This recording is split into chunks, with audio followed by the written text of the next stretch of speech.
Hola, ¿qué tal? Soy Daniela, su profesora de probabilidad y estadística.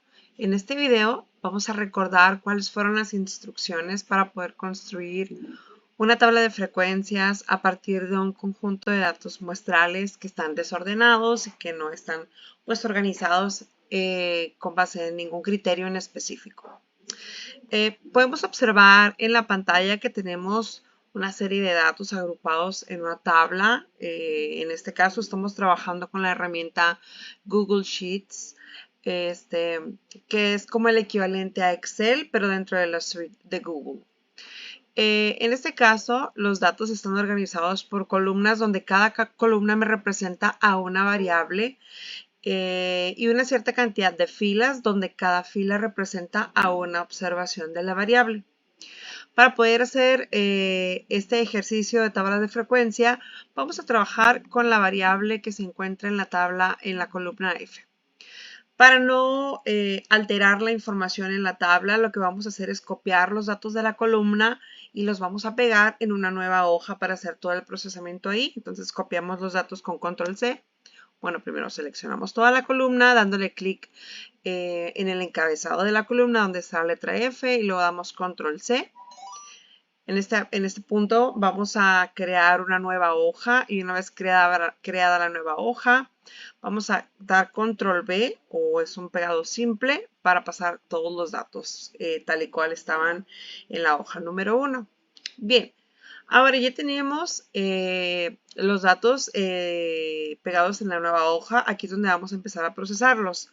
En este caso vamos a observar que tenemos por ahí algunos valores o algunas celdas que están en blanco dentro del conjunto. En realidad no nos va a afectar porque cuando nosotros aplicamos las funciones para el cálculo de los valores necesarios para construir la tabla, estas celdas simplemente se van a omitir. Y como vamos a estar contando valores o contando celdas que tienen valores, entonces no nos va a afectar para nada. Entonces, vamos a ver únicamente el rango donde vamos a estar analizando los datos. Entonces miramos que a partir de la fila 403 ya no tenemos más datos. Entonces quiere decir que el rango de valores para el que vamos a estar procesando los datos va a ser desde la fila 2, que es donde inicia el registro de los valores para la variable, hasta la fila 403. Entonces voy a poner aquí el rango de valores únicamente para tener una referencia y que no se nos olvide. Entonces vamos a estar trabajando desde la fila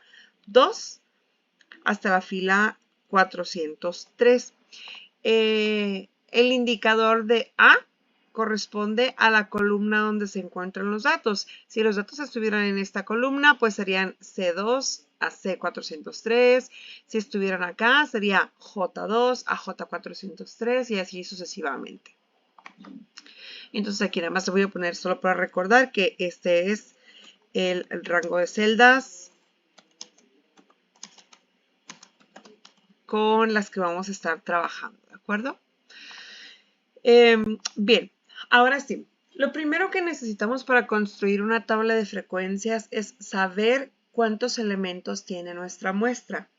Es decir, necesitamos calcular el tamaño de la muestra. Voy a poner aquí tamaño de la muestra.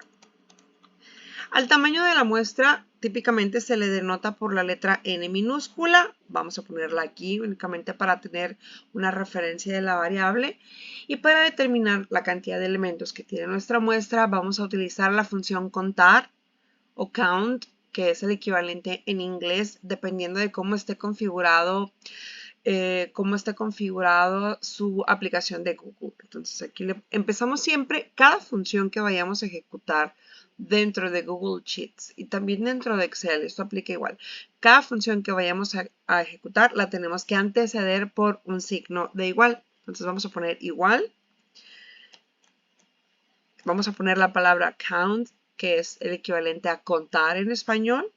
Abrimos un paréntesis y vamos a colocar el rango de los datos, más bien el rango de celdas en las que queremos contar valores distintos de espacios vacíos. Si se fijan, En este caso, Google Sheets por default ya me marca el rango de datos en el que ya tengo datos. ¿Por qué? Porque es un proceso de detección automática de dónde se encuentran los valores que forman un conjunto, ¿no? Entonces, aquí le podemos dar Tab o Enter y ya con eso me está haciendo el conteo de los valores que tengo o el conteo de celdas que tienen un valor distinto de un espacio vacío. Entonces, en este caso, el tamaño de la muestra es de 390. Una vez que tenemos el tamaño de la muestra, necesitamos determinar cuántas clases vamos a tener o cuántas clases vamos a integrar en nuestra tabla de frecuencias. Recordemos que las clases son los intervalos de valores en los que vamos a dividir a todos los valores que tenemos presente para nuestra variable para poder agruparlos en la tabla de frecuencias y poder tener una mejor visualización del comportamiento de los datos. Okay, entonces aquí vamos a poner número de clases y al número de clases lo vamos a denotar por la letra N minúscula. ¿Cómo vamos a determinar la cantidad de clases que mejor va a describir el comportamiento estadístico de nuestros datos? Existe una regla o una fórmula a la que se le denomina como regla de Sturges. Lo voy a poner acá. Regla de Sturges.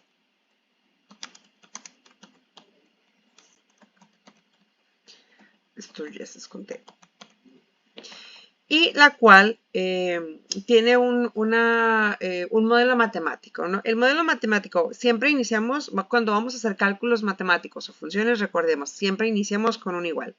Igual, le vamos a poner 1 más, vamos a utilizar la función log, que es la función el logaritmo natural.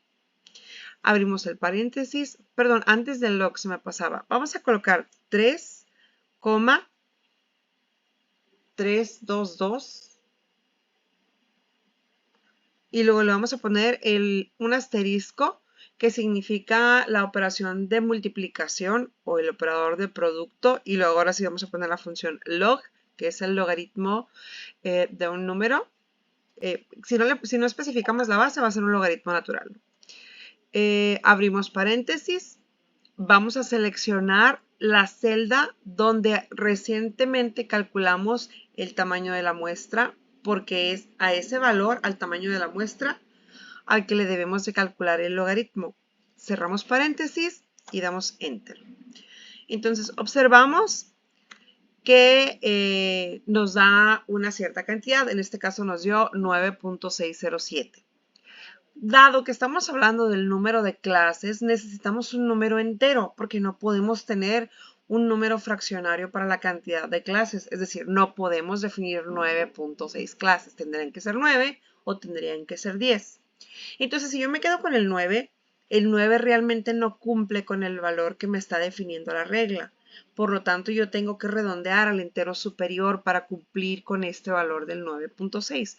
Es decir, el 10 cumple, si se pasa, claro, pero está cumpliendo. Por lo tanto, vamos a efectuar una operación de redondeo. Entonces, para redondear al entero superior, vamos a utilizar la función round up o redondear punto más si es en español. Entonces, en mi caso es en inglés, entonces es round, como redondear, y luego up por el más, abrimos paréntesis. Y luego, después de la función donde ya termina toda la declaración de nuestro cálculo de nuestra función, le vamos a poner un punto y coma y le vamos a poner la cantidad de decimales que requerimos en nuestro proceso de redondeo. En este caso no queremos decimales porque queremos que nos redondee a un número entero, por lo tanto vamos a colocar el 0. Cerramos con el paréntesis necesario para la ejecución de la función roundup, damos Enter. Y tenemos ahora sí ya el valor redondeado hacia el entero superior. En este caso vamos a necesitar 10 clases. Una vez que tenemos la cantidad de clases necesarias para construir la tabla de frecuencia, lo siguiente es determinar la amplitud de los intervalos o bien el ancho de clase que vamos a estar manejando. Es decir, qué tanto vamos a dividir los datos para poder clasificarlos en 10 intervalos distintos, que es lo que nos está solicitando la regla de Sturges. Para poder determinar esto, a esta característica se denomina ancho de clase. Vamos a poner aquí ancho de clase. Y la vamos a denotar por la letra A mayúscula. Para poder calcularla necesitamos primero especificar la cantidad de decimales que vamos a estipular para la amplitud de los intervalos. Esto va a depender de la característica o el tipo de los datos que estamos trabajando. En este caso podemos observar que en nuestros datos muestrales tenemos una cierta cantidad de números decimales. Si observamos el registro del dato, pues tenemos una cantidad bastante importante de datos decimales. Hay algunas variables que requieren una gran precisión en la descripción de sus valores por la naturaleza del fenómeno o del proceso que se está describiendo. Entonces, si se requiere esa cantidad de decimales, con esa cantidad de decimales vamos a trabajar. En este caso, no vamos a necesitar todos los decimales que tenemos y lo que vamos a hacer es un proceso de truncamiento. Truncamiento quiere decir que yo me voy a quedar con una cierta cantidad de decimales y el resto los voy a eliminar a través de un proceso de redondeo, redondeo por conveniencia, es decir, vamos a trabajar únicamente con 2 decimales, en este caso el redondeo daría 4.64, ¿no? Por el redondeo por conveniencia, 39 se redondea a 40. Si fuera 35 a 40, abajo de 35 se quedará en 30. Entonces vamos a trabajar con 2 decimales. ¿Y dónde vamos a definir esto? En el momento de calcular el ancho de clase. ¿Okay? Ahora, el ancho de clase, ¿cómo lo vamos a calcular? Necesitamos determinar el valor máximo de mi conjunto de datos, es decir, el dato que tenga el valor más grande y el valor mínimo, es decir, el dato que tenga el valor más pequeño. Y la diferencia entre el dato más grande y el dato más pequeño, que en realidad a esta diferencia se le conoce como rango, lo vamos a dividir entre la cantidad de clases que hemos definido y vamos a utilizar también la función de redondear para quedarnos con la cantidad de decimales que a nosotros nos interesa conservar en el proceso de análisis. Entonces, voy a empezar con el signo igual porque vamos a aplicar una función. Voy a iniciar con la función de redondear, le vamos a poner round up. Bueno, en este caso vamos a dejar round para que redondee conforme a reglas estándares. Si es bueno, no, vamos a trabajar con el round up mejor, porque como es el ancho de clase, para que cumpla con la integración de todos los elementos de la muestra. Ahorita vamos a comprobarlo cuando construyamos la tabla, pero nos vamos a quedar con la función roundup. Okay. Una vez que tengo la función roundup, abro paréntesis y voy a definir ahora sí la fórmula para el ancho de clase, que es valor máximo menos valor mínimo. Y una vez que tengo la diferencia, la divido entre el número de clases. Es decir, vamos a abrir otro paréntesis porque recordemos que primero, por el orden de las operaciones o la prioridad de las operaciones, primero debo efectuar la resta y luego la división. Si no, me va a dar un número incorrecto. Entonces, abrimos paréntesis y vamos a poner la función max, que me va a devolver el valor máximo del conjunto de datos. Voy a poner el rango de las celdas donde se encuentra mi muestra, es decir, A2, 2 puntos, A403. Cierro el paréntesis correspondiente a la función max. Y luego, menos, pongo la función min, que me devuelve el valor mínimo de un conjunto de datos. Pongo exactamente el mismo rango de celdas de A2 hasta A403. Cierro el paréntesis para la función min.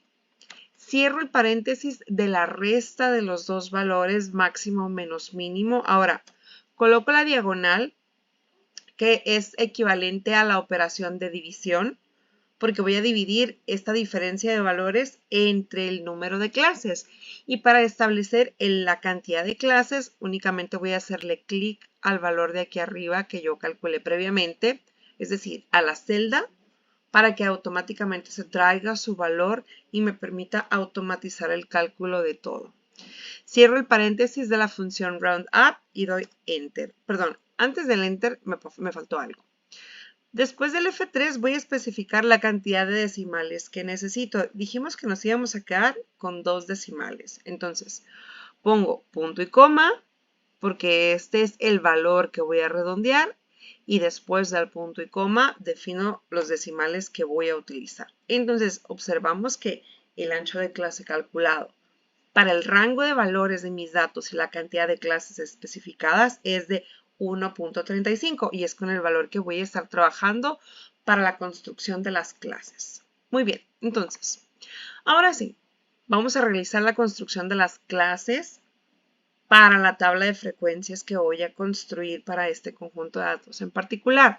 Ya sé que necesito 10 clases, ya sé que el ancho de clases es de 1.35, ahora lo único que necesito es construir las clases. Vamos a requerir definir dos límites. Un límite al que voy a poner linf, que van a ser todos mis límites inferiores de clase, y luego lsub, que van a ser todos mis límites superiores de clase.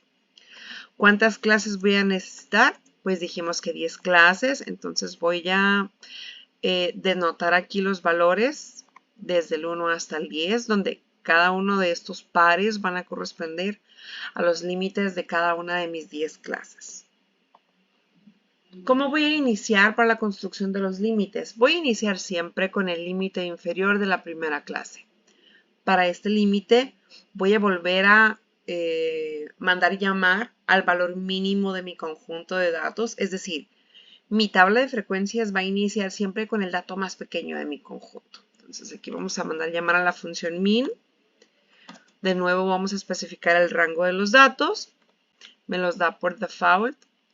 Y tenemos por aquí el valor exactamente como está acá. Entonces vamos a trabajar con el valor con la función de redondear para quedarnos con los dos decimales que habíamos dicho, ¿de acuerdo? Entonces vamos a trabajar antes del min, vamos a colocar la función round. En este caso la vamos a dejar con un redondeo simple, punto y coma, 2, porque yo quiero dos decimales en el redondeo. Para que se haga el redondeo estándar, es decir, de 0.05 se redondea al superior y abajo de 0.05 se redondea al inferior. Entonces, ok, ahora sí, ya tenemos los límites. Voy a darle aquí nada más un poco de formato, vamos a centrarlos para que se vea un poco estéticamente un poco mejor. Una vez que ya determiné el límite inferior de la primera clase, no voy a seguir con el superior, me voy a seguir con el resto de los límites inferiores y ahorita les voy a explicar por qué. El segundo límite inferior lo voy a obtener a partir de la suma del límite inferior de la clase 1 más el ancho de clase. Y así sucesivamente al resto de los límites inferiores. Entonces voy a colocar igual, doy clic en el límite inferior de la clase previa, pongo un más, doy clic en el valor del ancho de clase y como a mí me interesa que este valor permanezca constante al momento de arrastrar la fórmula para que se replique en todas las celdas que están hacia abajo, voy a colocar el signo de pesos en ambos, tanto en la letra como en el número, para que esta celda se bloquee y no se mueva al momento de arrastrar. Doy Enter. Una vez que doy Enter, arrastro y la fórmula automáticamente se propaga para el resto de las celdas. Con esto yo ya construí a todos mis límites inferiores. Después de haber construido mis límites inferiores, los límites superiores los voy a definir a partir del límite inferior de la segunda clase. Los voy a copiar todos y los voy a pegar como valor. Aquí le vamos a dar pegado especial como valores porque si no se va a pegar la fórmula y nos va a marcar un error. Entonces aquí le vamos a dar editar, pegado especial, solo valores. Una vez que pegué todos los límites inferiores de la clase 2 hasta la clase 10, notamos que nos hace falta un límite superior. Al igual que hicimos con los límites de acá, este límite superior que nos falta lo vamos a obtener a partir de la suma del ancho de clase al límite superior anterior. Entonces le vamos a poner igual. Automáticamente Google está detectando el patrón de cálculo, entonces nos está diciendo selecciono este, le sumo este y la anclo, entonces le vamos a decir que sí. Bien, una vez que tenemos ya todos nuestros límites superiores, vamos a proceder con el cálculo de las frecuencias absolutas, es decir, la cantidad de observaciones de mi conjunto de datos que corresponde a cada una de las clases. ¿Sí? Bien, quizás se hagan la pregunta de por qué se están repitiendo los límites si se supone, bueno, si ustedes revisan la teoría, por ahí varios autores dicen que este límite debe terminar en un valor previo a este límite para que no existan incongruencias en la asignación de valores. Y sí, efectivamente, eso se debe de cumplir, pero cuando las tablas se realizan de forma manual. Cuando las tablas se realizan de forma automática, ya sea a través de Google Sheets o a través de Excel, es necesario replicar estos límites porque el algoritmo de cálculo de frecuencias trabaja con el criterio menor que, es decir, aquí va a clasificar a todos los valores que sean menores que 4.03 y aquí menores que 5.38, es decir, no considera ese valor, sino considera todos los valores inmediatos previos. Entonces, es correcto repetirlo y de hecho, si no repitiéramos ese valor, el valor específico no se estaría considerando dentro del cálculo de las frecuencias, lo cual nos podría generar una tabla incorrecta. Entonces, aquí voy a especificar frecuencia absoluta, que es la que vamos a calcular a partir de la función frecuencia.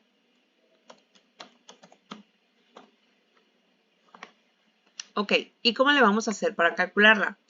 La frecuencia absoluta se determina a partir de una función, es un algoritmo que está programado dentro de Google Sheets y también dentro de Excel, que me permite clasificar automáticamente un conjunto de datos a partir de una serie de límites especificados. En este caso, nuestros límites van a ser los límites superiores. Lo primero que tenemos que hacer es seleccionar todas las celdas en las que vamos a colocar las frecuencias que queremos calcular. Entonces, vamos a seleccionar las 10 celdas contiguas a los límites superiores. Posteriormente, sin hacer clic ni nada, vamos a teclear o vamos a escribir en nuestro teclado igual frequency, que es la palabra reservada para la función frecuencia. Y luego abrimos un paréntesis. Vamos a especificar el rango de celdas donde se encuentran nuestros datos. Nuevamente vamos a colocar A2, dos puntos, A403. Y luego vamos a poner punto y coma. Y ahora nos pide las clases. Las clases van a ser justamente los valores de los límites superiores, por lo que seleccionamos el rango de celdas donde están nuestros límites superiores. Cerramos el paréntesis y vamos a dar una combinación de teclas para que la función se ejecute para todas las celdas. Esto es Control Shift y Enter. Y luego volvemos a dar Enter. Es decir, Control Shift Enter. Si se fijan, la fórmula se transformó automáticamente y volvemos a dar Enter. Y ya nos calculó las frecuencias correspondientes a cada una de las clases que acabamos de construir. Entonces vamos a centrar aquí solamente para estética. ¿Cómo puedo verificar que realmente se están integrando todos los valores o todos los datos de mi conjunto dentro de este conteo de frecuencias? Lo que hago es selecciono las celdas donde están mis frecuencias y observo aquí abajo la suma. La suma me tiene que dar exactamente el mismo valor que el tamaño de mi muestra. En este caso, las frecuencias se calcularon adecuadamente. Posteriormente, para concluir o para continuar con la elaboración de la tabla de frecuencias e integrar todos sus atributos, tenemos que calcular otros 3 tipos de frecuencias. Vamos a trabajar con la frecuencia acumulativa,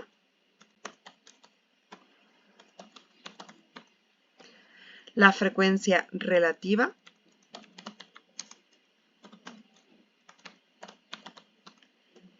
y la frecuencia acumulada relativa.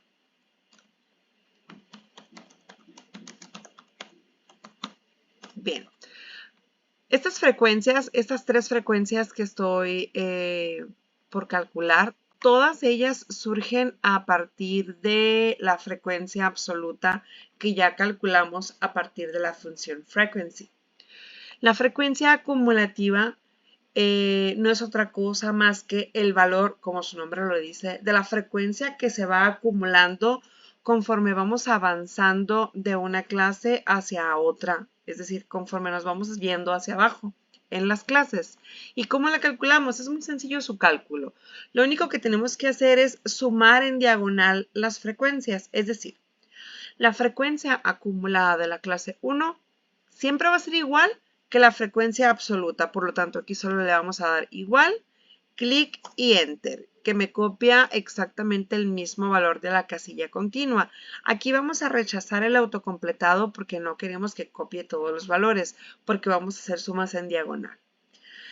Y después, para la segunda clase, vamos a calcular la frecuencia acumulada a partir de la suma en diagonal, es decir, la suma de este valor más este valor.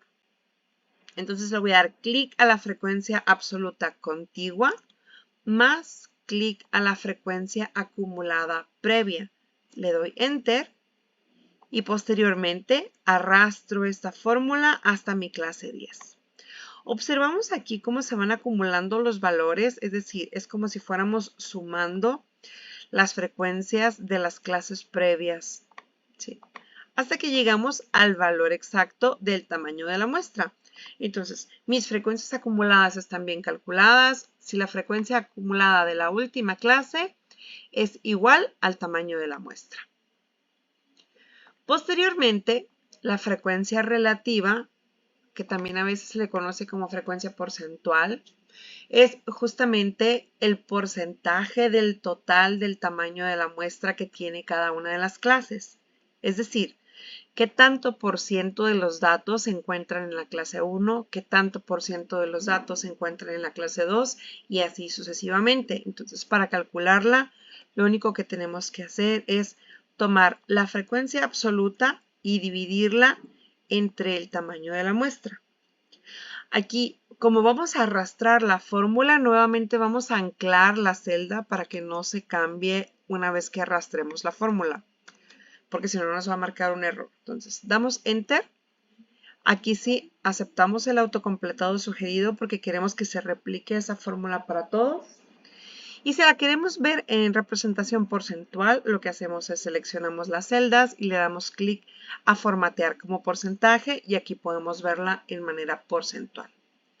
Finalmente, la frecuencia acumulada relativa es como la frecuencia acumulada es el acumulado pero de las frecuencias relativas. Por lo tanto, vamos a realizar el mismo proceso que hicimos para la frecuencia acumulativa, pero tomando como base las frecuencias relativas. Entonces aquí tomo la primera frecuencia, rechazo el autocompletado porque no quiero que se copien los valores y sumo en diagonal. Este más este y ahora sí, esta sí la arrastro para que se vaya propagando la suma. Finalmente tenemos que la frecuencia acumulada relativa de mi última clase debe de ser siempre el 100% de los datos. ¿Por qué? Pues porque la frecuencia acumulada, porque me está acumulando, perdón, los porcentajes de todas las clases. Entonces, con esto ya terminamos el cálculo de todos los tipos de frecuencias que debemos de representar en una tabla de frecuencias completa. Nos falta al final un último elemento o una última característica o atributo de nuestra tabla que es la marca de clase. La voy a poner aquí, marca de clase. La marca de clase es un valor único que se utiliza para representar a todos los valores contenidos en cada una de las clases. Es decir, si nos concentramos en la clase 1, vemos que el intervalo o el rango de valores que contiene la clase 1 va de 2.68 a 4.03.